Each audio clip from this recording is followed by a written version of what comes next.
Welcome to Givers, Doers, and Thinkers. Today we talk to Benjamin Soskis about where modern philanthropy came from, how it differs from charity, and why any of that matters. Givers, Doers, and Thinkers introduces listeners to the fascinating people and important ideas at the heart of American civil society. We speak with philanthropists, nonprofit leaders, social entrepreneurs, historians, journalists, and anyone else who will help us understand contemporary civil society's achievements and failures. We also sprinkle in practical advice for nonprofit leaders and fundraisers. My name is Jeremy Beer, and thanks for joining us. All right. Thank you for being with us for another episode of Givers, Doers, and Thinkers. Today we have with us one of America's, probably the world's actually, leading thinkers about givers, Ben Soskis.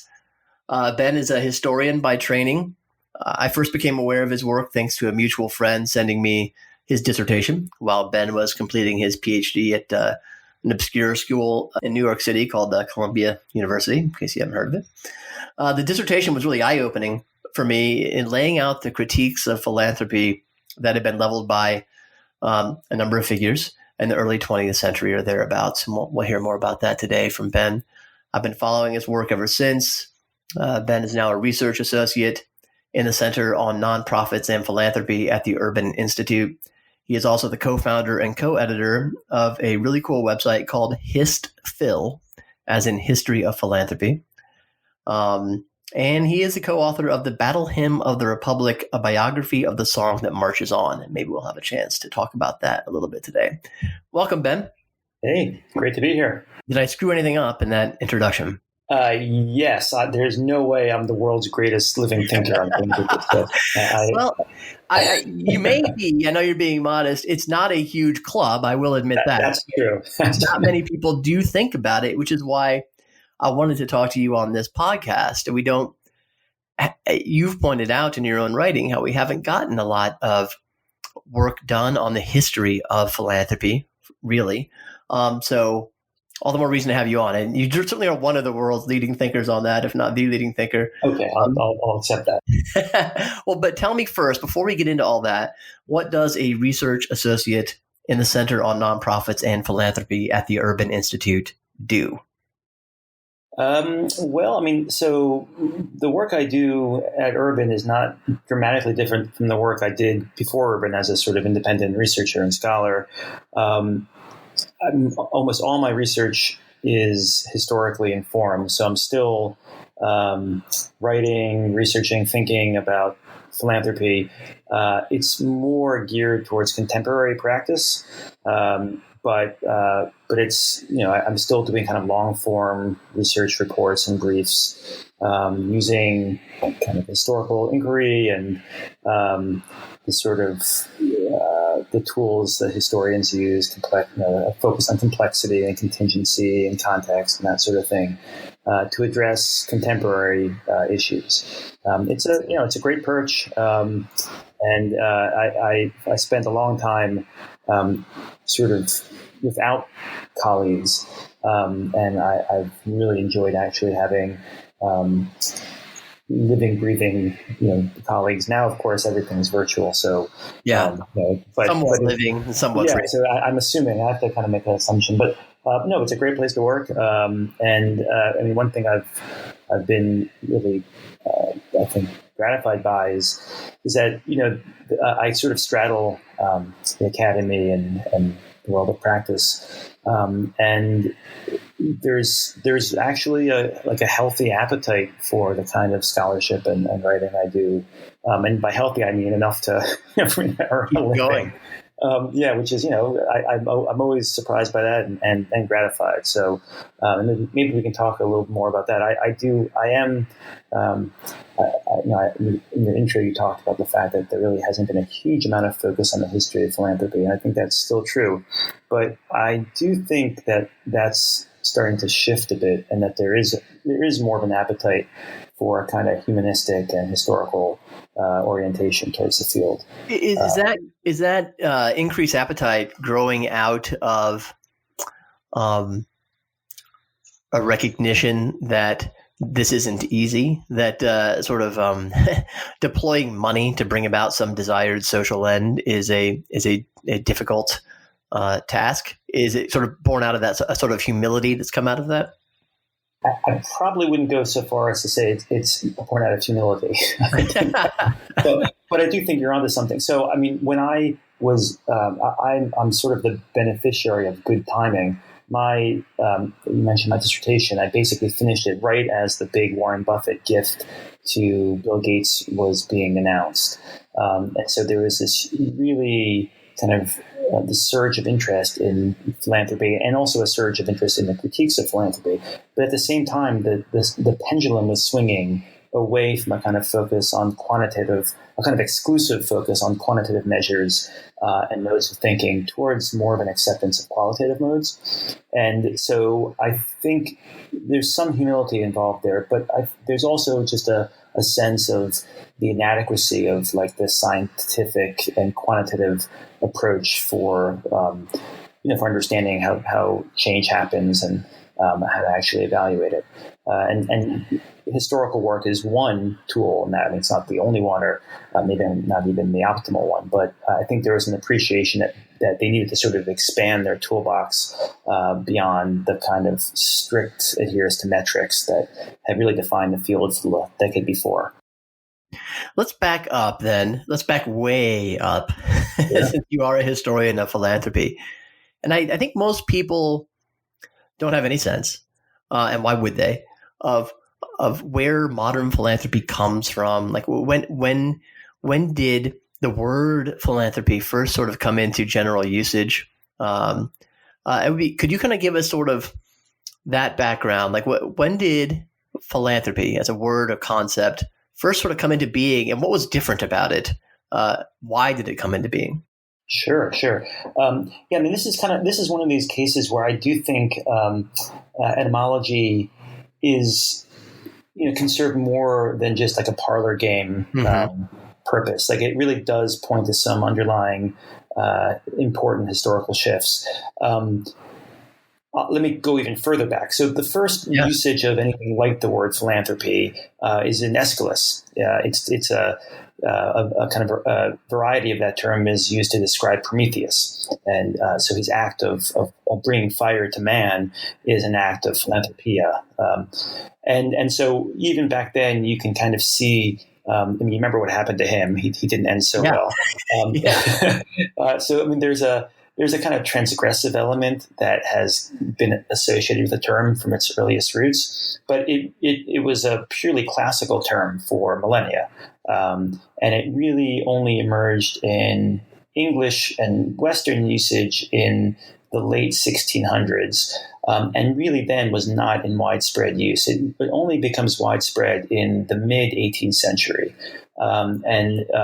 And this is its first kind of flowering is really a function of sort of Enlightenment and Romantic notions of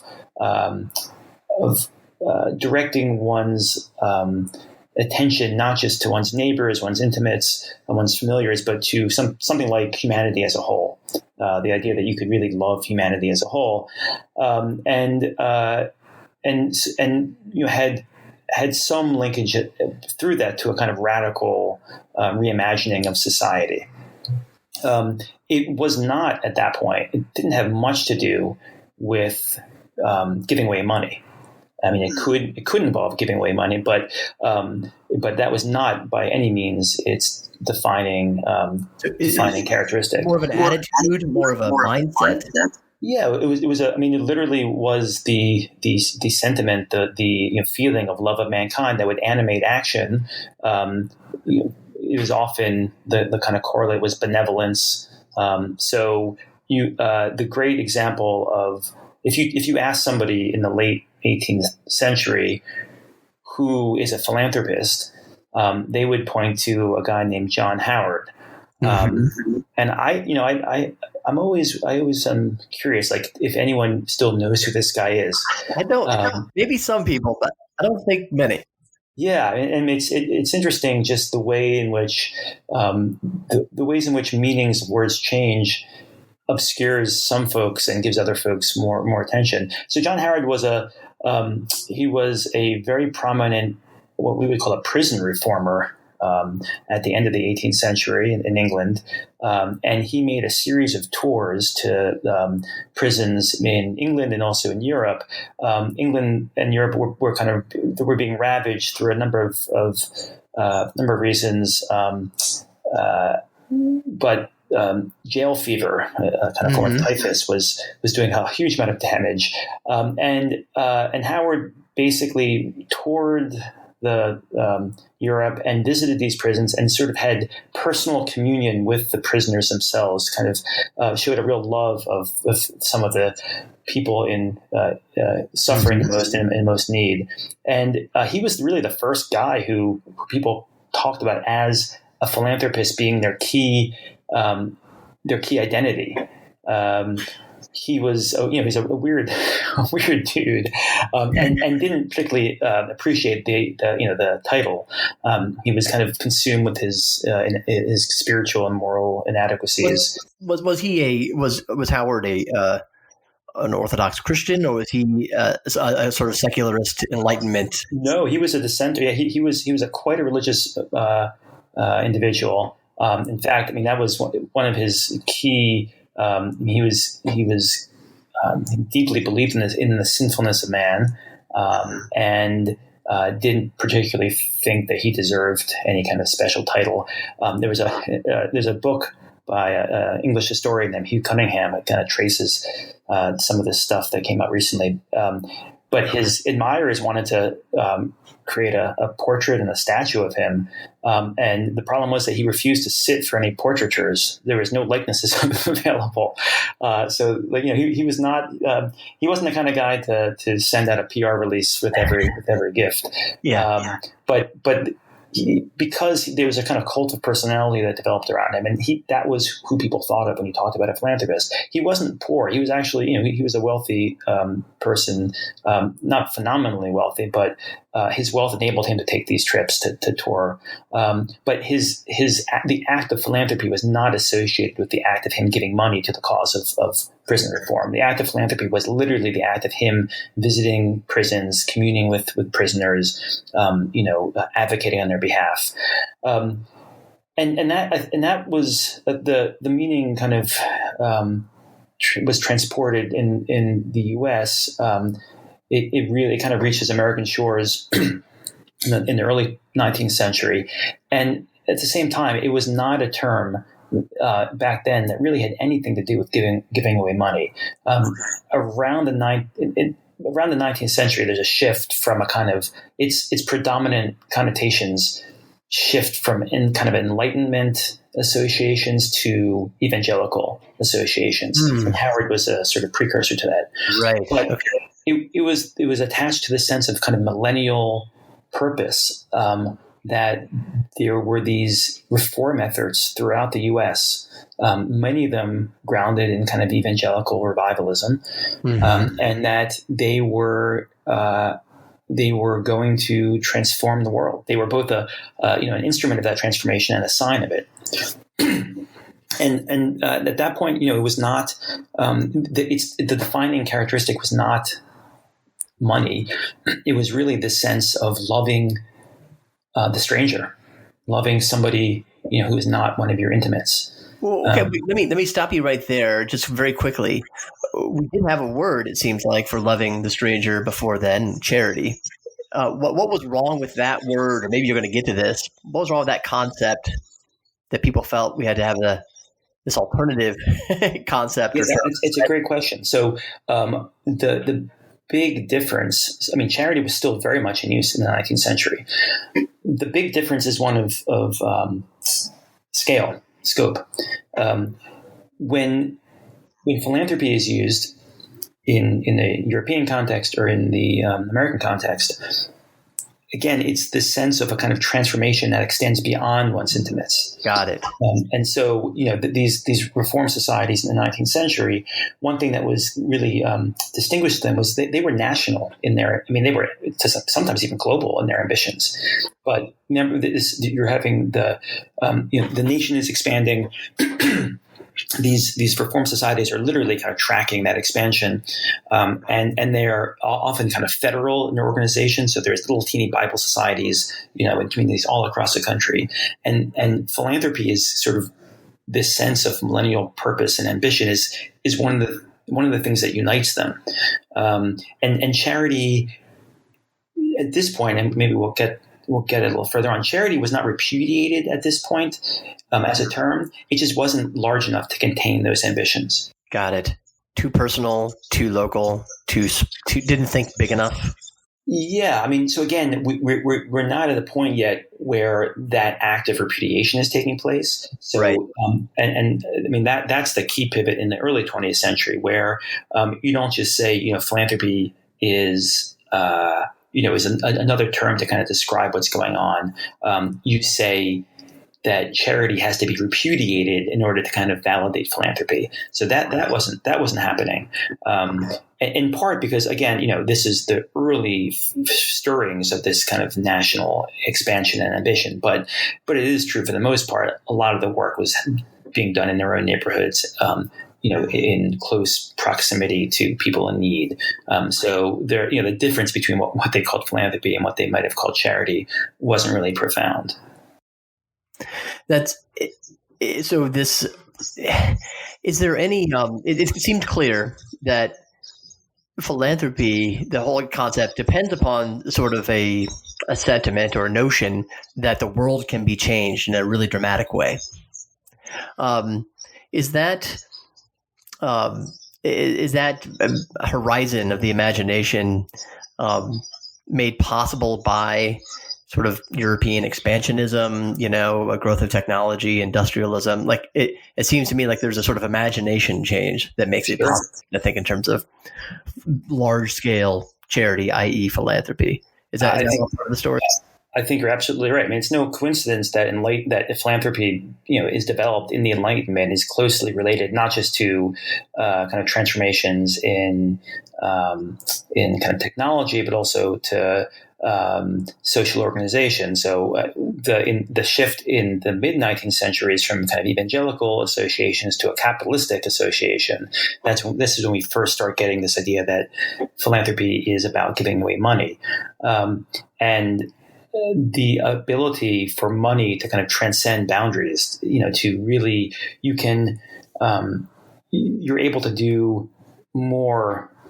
If giving away money is a way to do good, and you have the technology and the transportation capacities, I mean, your scope of action is just dramatically expanded, right? So that's when, for instance, abolitionism or anti-slavery activism becomes very closely associated with philanthropy, and actually, one of the early critiques is kind of exactly what you're pointing out, that philanthropy's ambitions were massive and global, and were almost always attached to somebody not in front of you. And that was part different, of it, right? Yeah, that's different. That was part of what made it attractive, but it also is what made some people really resent it, Sure. Because depending on how you look at it, that can be a way to ignore what's in front of you. Yes, and it can also potentially do maybe some great damage. When you operate on a large scale, large damage is potentially possible. Right? Sure. And I mean, not just that. Yeah, absolutely. You also know less about those, often know less about those who aren't in your immediate circle. And so, again, I mean, these are all these kind of ambivalences about the project of philanthropy are really kind of incorporated into itself. It's almost impossible to kind of disentangle them. So if you are committed to helping the stranger, by definition, you don't know the stranger. You don't know his needs or her needs as well as you might an intimate or familiar. And so, I think anyone kind of thinking through the history of philanthropy and thinking how it can actually inform contemporary practice, how it can inform kind of moral thought. One of the, I think maybe, lesson is probably too pedantic a word, but one of the themes of my work is that these ambivalences are really built into the ideas themselves. That you and the corollary of that is you have to approach these projects with a kind of modesty about what you're doing, because you can't have the benefits of philanthropy without some of those dangers. Let's come right back after this break, and I want to hear more from you, Ben, about the critiques. Dive a little bit more into what the defenders of charity said, the critics of philanthropy, as all this was changing in the early 20th century. We'll be right back with Ben Soskis.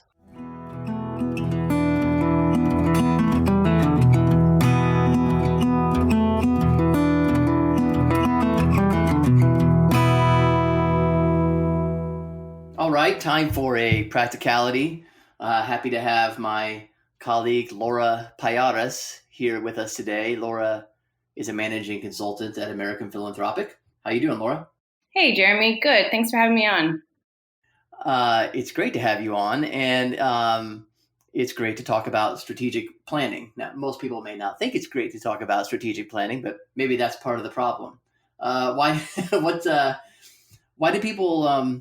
is planning important, first of all? Yeah, well, planning is always important for us to, as leaders of organizations, to think strategically about where we are and where we want to go, and of course, how we're going to get there. But I think the pandemic right now is causing us to really reassess everything and kind of forcing us to find a new way forward, as leaders of nonprofits or business owners, and even us as individuals. Just in this whole experience of going through the pandemic together. So I think strategic thinking and planning is just so important right now. Yeah, it would seem that if there were ever a time to revisit your previous plans, now is it. Yeah, absolutely. Why do people? So here's the thing. You and I both know, because we work with a lot of different nonprofits, foundations, as well as sort of charitable organizations. There is a certain resistance to planning among organizational leaders, CEOs and presidents and everything. Why is that? Yeah, that's a good question. I think people are stuck in the reactive mode, especially right now. And the reality is that, proper planning takes time, and time, resources takes time, and people are super short on time these days. But also it takes a certain objectivity to see, the true state of the organization clearly. I think that's where bringing in an outsider can be really helpful. But, ultimately, I think people sometimes resist strategic planning for the same reasons why some people don't go to therapy. I mean, I think it can be uncomfortable, and organizations like people have their strengths and virtues, but also their fears and their bad habits. And sometimes it's difficult to see. And those get exposed during the planning process if you're doing it correctly, right? Yeah, exactly. Yeah, that's not comfortable for anyone. It's a good point. Well, so here's a little takeaway: is if you're resisting it, do a little self-assessment and make sure you're resisting it for the right reasons and not the wrong reasons. Right. Here's another reason why I could imagine people resisting doing any planning right now. They'll say, "Hey, how can we plan for an uncertain future? We don't know when this pandemic is going to end. What's going to happen with the economy? We have an election coming up." It's just super difficult to make the sorts of assumptions you need to make in order to do a good plan. What would you say about that? Yeah, I think it is, planning of any sort always hinges on a certain assumptions that we're making. And it's particularly tricky right now.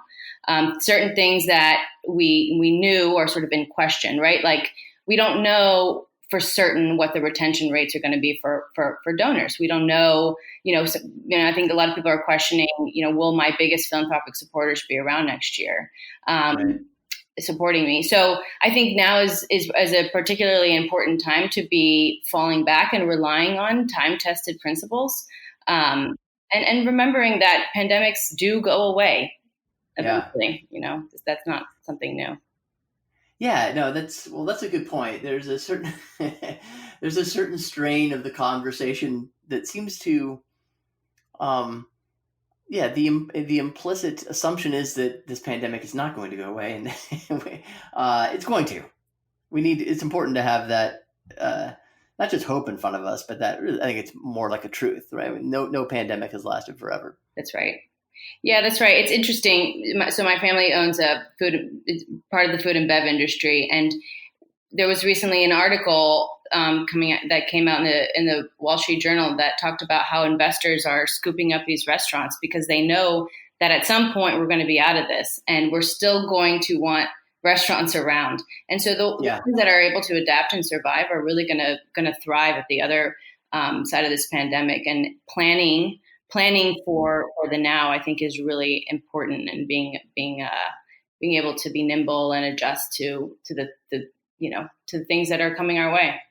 Yeah, and plan to survive, and not just to survive, but to thrive. I think it's a great point you just made there, that the smart money in the for-profit world is, hey, how do we see this as an opportunity? Right. And if you're not putting together a plan as a nonprofit leader with a similar point of view or attitude in mind, you might be missing the boat.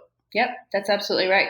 So we really have to remember that we can come out of this in a really healthy place come 2021, 2022 and beyond, if we, are fearlessly confronting our own realities and planning for the next steps.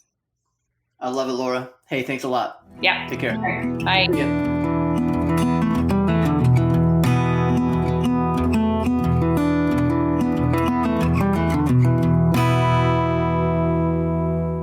All right, we are back with Ben Soskis, research associate in the Center on Nonprofits and Philanthropy at the Urban Institute, and leading historian of philanthropy, if not the leading historian of philanthropy.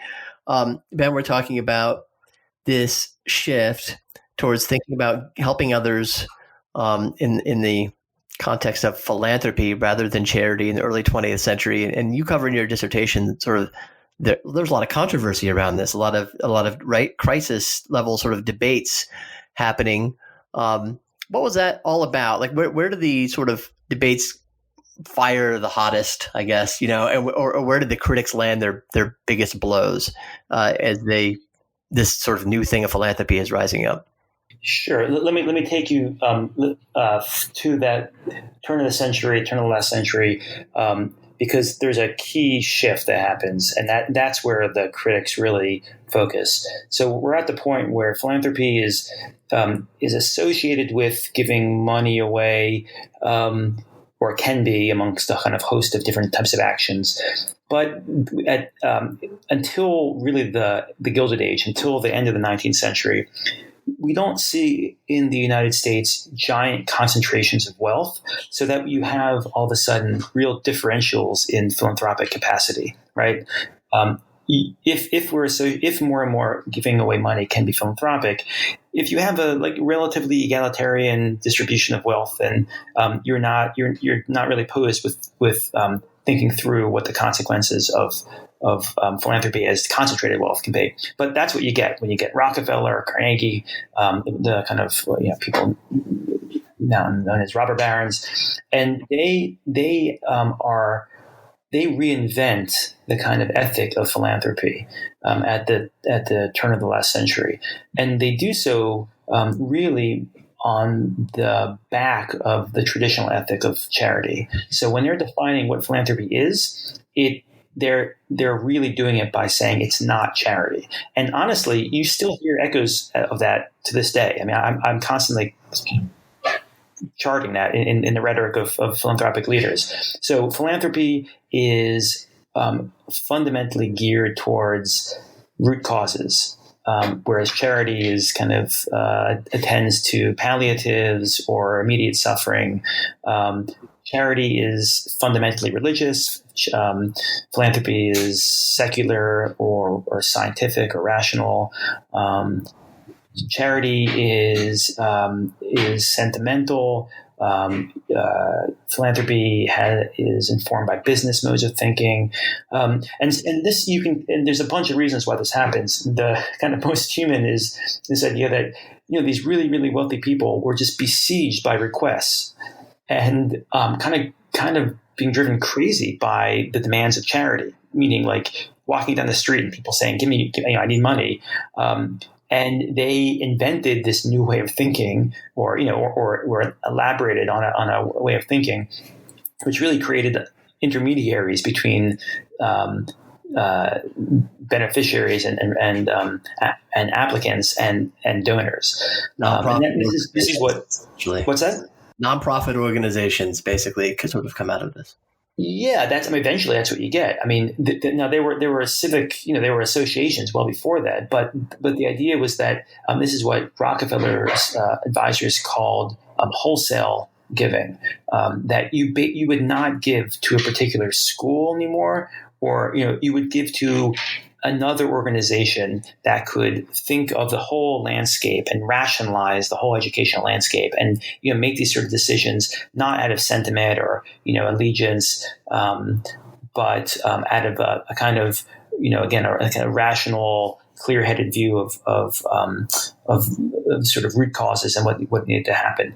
And so, in part because philanthropy was so critical of charity, and at the same time, there was at the turn of the last century, there was a real effort to discipline the practice of charity, of almsgiving, in the wake of a whole bunch of economic crises. Right. What was that about? This, you say, disciplining the practice of almsgiving. What was the problem? Why did it need to be disciplined?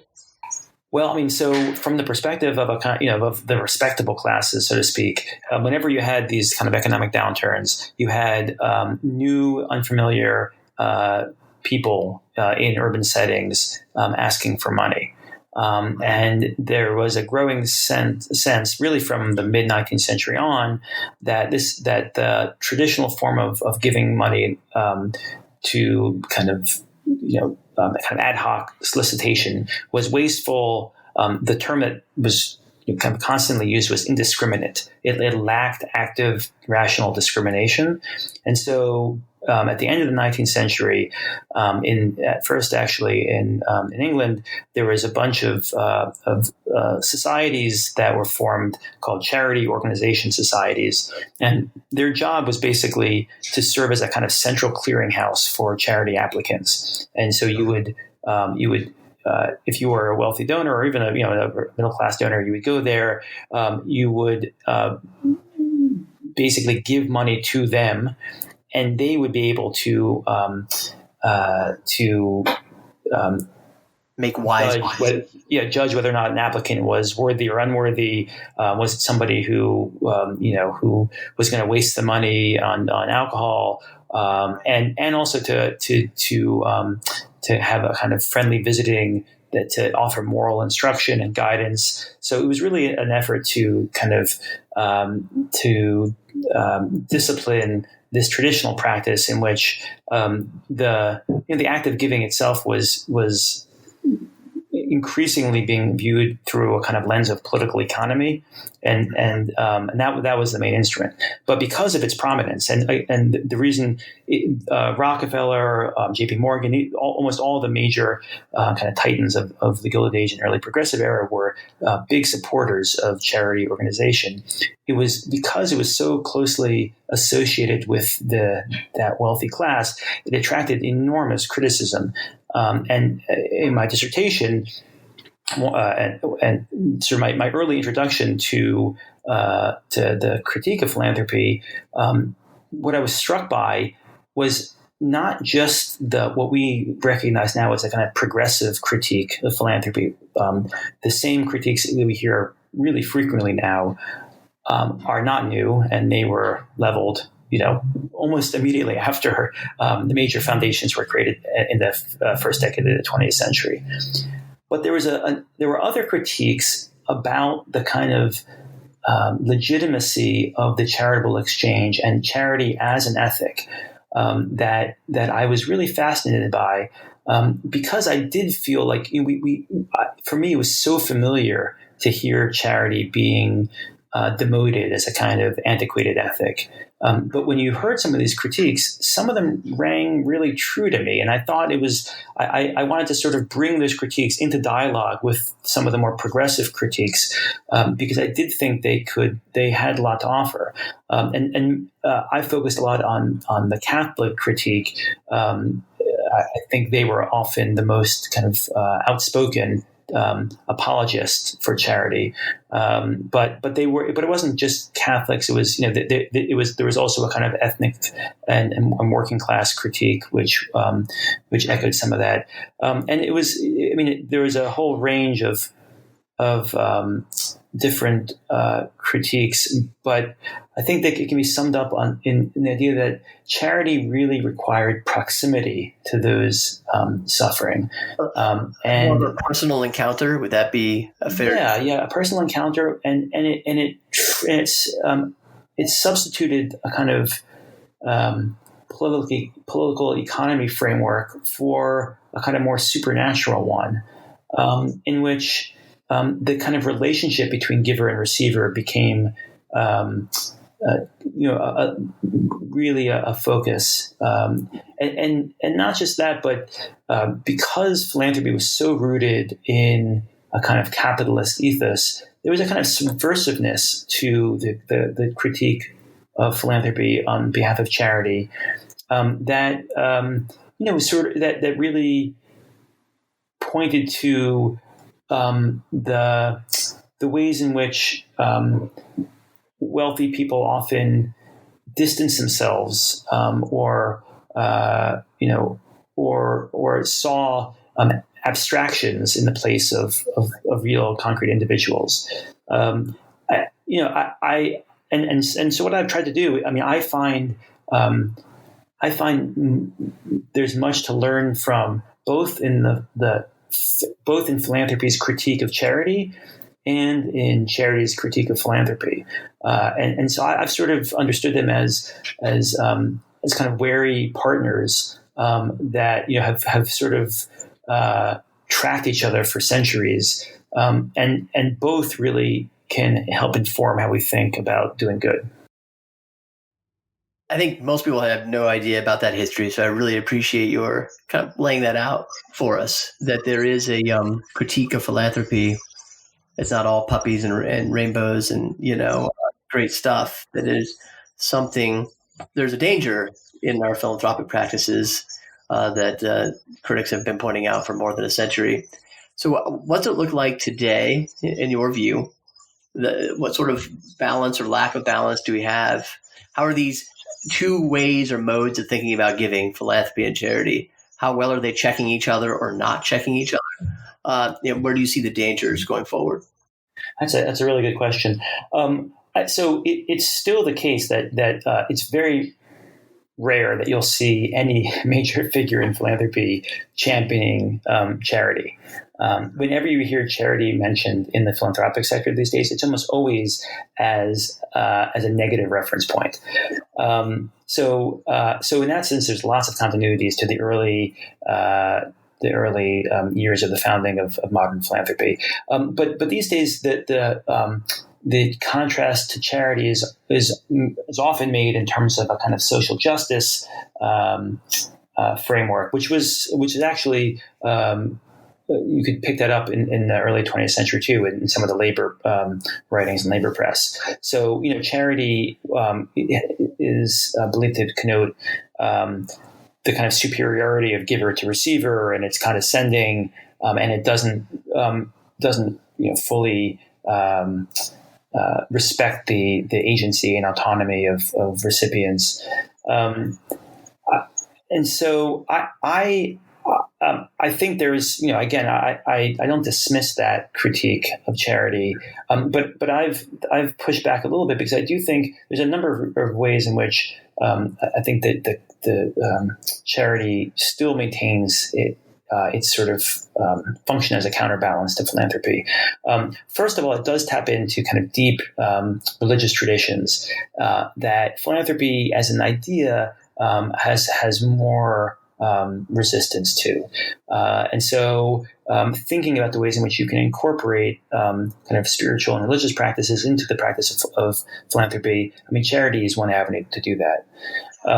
It also still maintains a sense of getting proximate, of being engaged in the lives you want to help. Philanthropy doesn't reject that necessarily, but I do think charity is an idea that can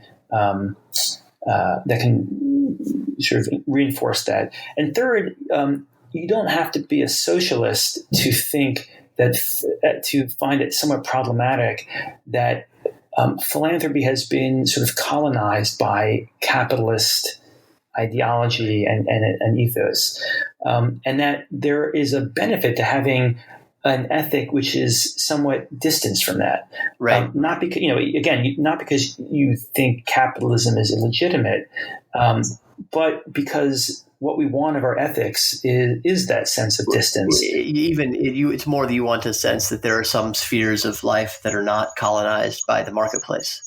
Exactly. And this is, in Pope Francis's writings, he's made this really, really, really clear. Charity still maintains that sense of distance and ambivalence to the marketplace, right. In a way that philanthropy just does not do anymore, if it ever did. I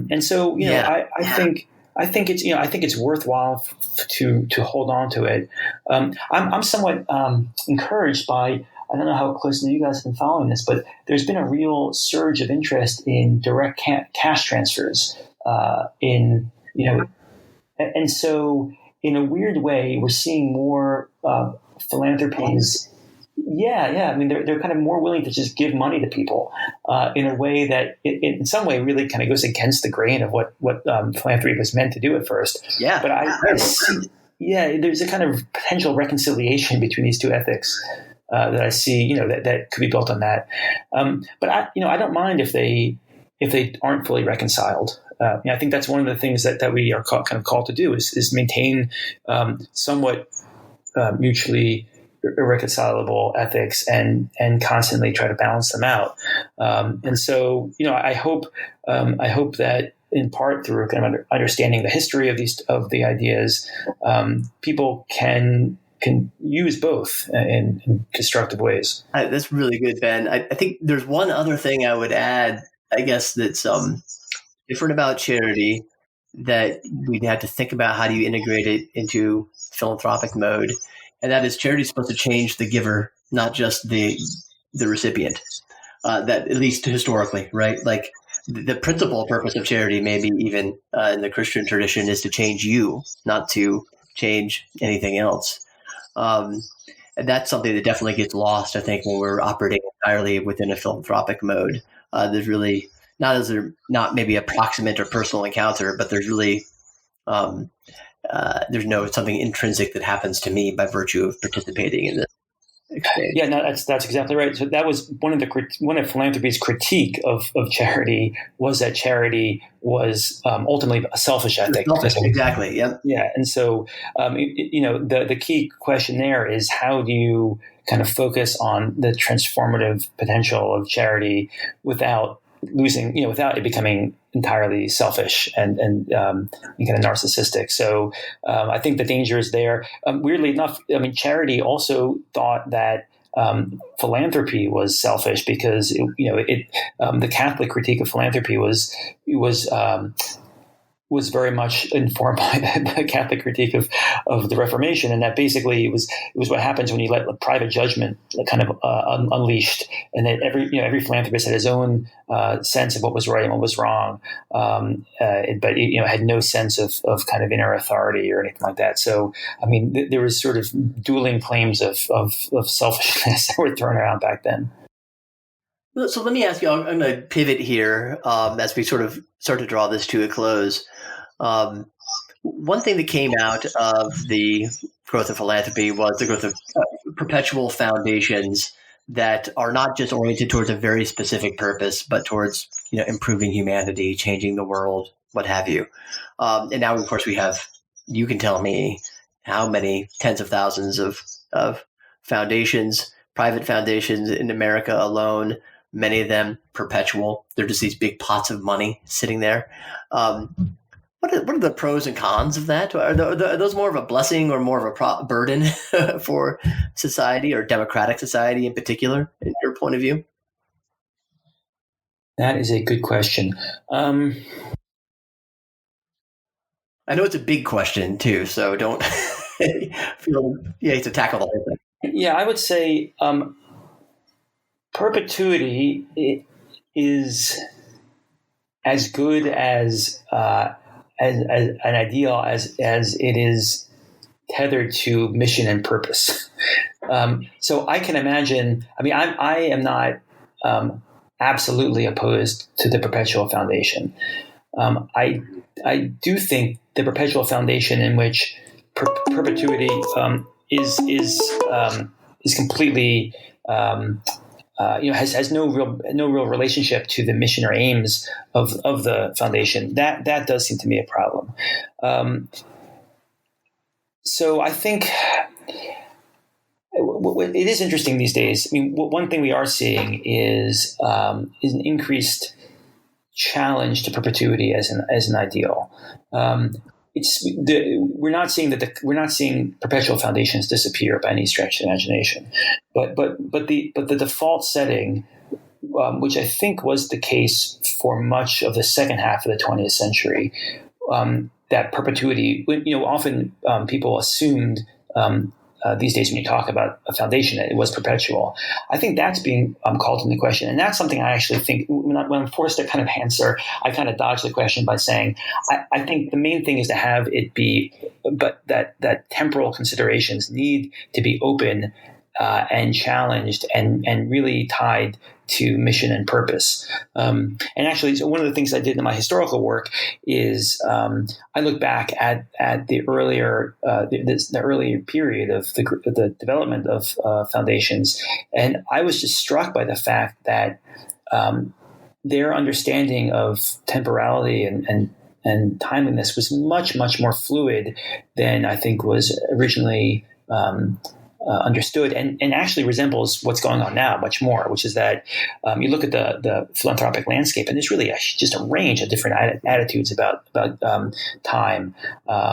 There's people who are wholly committed to spend down in a very short period of time. There are people who are committed to spending down their resources in a long period of time. And then there are people that are still committed to perpetuity. And so that's something that I think that's really a good thing. Temporality is when you have defaults, you tend not to think about stuff. And what we're seeing now is temporality becoming a kind of central category of thinking and analysis in philanthropy. And so it's sort of forcing a lot of folks to think with a sense of time. And so, I think that is what I'd probably advocate for, as opposed to picking one over the other. Absolutely. Another thing that's come up, and this will be the last question I ask you lately, and populists and progressives both are bringing this up, is the 5% payout rule for foundations. Came up with respect to the pandemic. A lot of calls for foundations to pay out more than that in 2020. Many of them did. Many of them did not. But that's not some sort of rule inscribed in nature. I mean, that's a right. That's a regulatory question. Does that? And of course, the critique is something along the lines of, hey, if foundations just sitting on big pots of money benefits Wall Street, and money managers more than it does the people for whom those funds are intended. Do you think we're due to revisit this rule, or is that just another thing you think should just be thought about privately by each foundation? Yeah, I mean, the rule itself, you're absolutely right. The rule itself is completely a human artifact, and comes from the 1969 Tax Reform Act. It's not, and even that was a kind of compromise. So this was 50 years ago. There was a real surge of regulatory attention to foundations, and there was some talk about about imposing lifespan limits on foundations. And as a kind of compromise, initially it was 6%, and then they moved it to 5%. 5% was considered a compromise between the potential to be perpetual and living up to the obligations of the moment, with consideration of the tax benefits you're getting as a given. Right. So, but that 5% figure, there's a lot of controversy over whether it's too low. I 100% think it should be. We should look into that with attention to investment rates of foundations, and rethinking kind of what the responsibilities of foundations are, given the benefits that they receive. I think I would probably not be in favor of mandated lifetime limits. But there is now some reform efforts that instead of kind of mandating, you could incentivize them, which I think might be a better approach. And that really gets down to this question again. I think the reason why I find this stuff valuable is because so much of this stuff is assumed but not really brought to the surface. What is actually the responsibility of an individual giver to the time in which they live and operate? Right. I mean, as a humanistic question, if there ever was one, Ben. Yeah, I mean, but I think we can all assume, of course, they're responsible, but how much? And there is. I'm sure there are alternative theories of moral responsibility that assume that you're equally responsible to future generations, and so.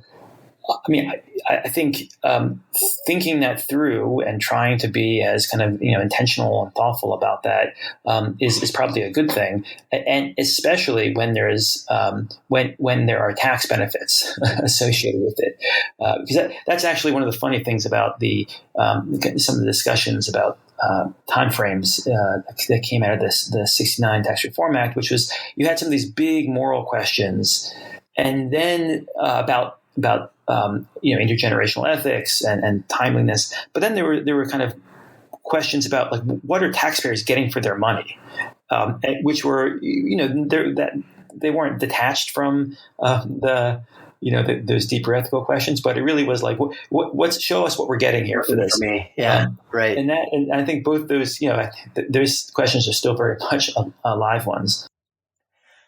Ben Soskis, thank you very much. Where can people find you online? I know you're on Twitter. I'm on Twitter. I'm a avid tweeter and love the kind of community of thinkers and scholars and practitioners that I've met on social media. So anyone out there, feel free to drop me a line. I'm always happy to hear from people. Visit Histphil, which is the website that I co-edit, I'm